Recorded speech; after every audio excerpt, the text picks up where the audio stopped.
سلام برا بکس دوست داشتنی داش سپی، چطورید؟ اومدیم رونمایی از اکانت جدیدم که تازه خریدم. 6 بار کاپشو لجند کردم مال بتل، 2 بارم مال مولتی، 2 تا متیک، 2 تا لجند. اسکین اینا داره.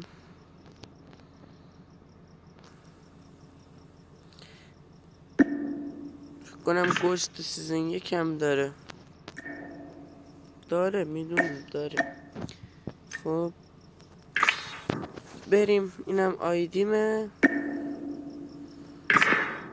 به این آیدی درخواست بدید با هم بریم دوئل. این آیدی عددیشه، سریع اسکرین بگیرید. خب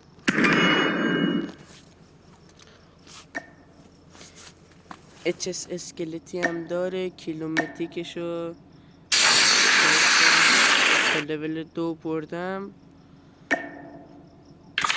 گلدم است.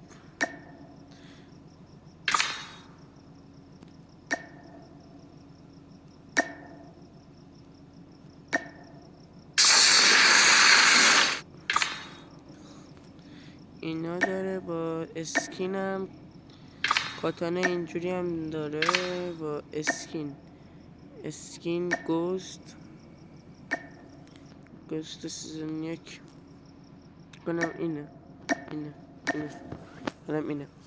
خب اینم اسکیناشه. بچه فعلا تا پارت بعدی که بریم باش بتل، خداحافظ. راست آیدی عددی تانم بنویسید زیر همین کامنت ها. تا ویدیو بعدی، بای.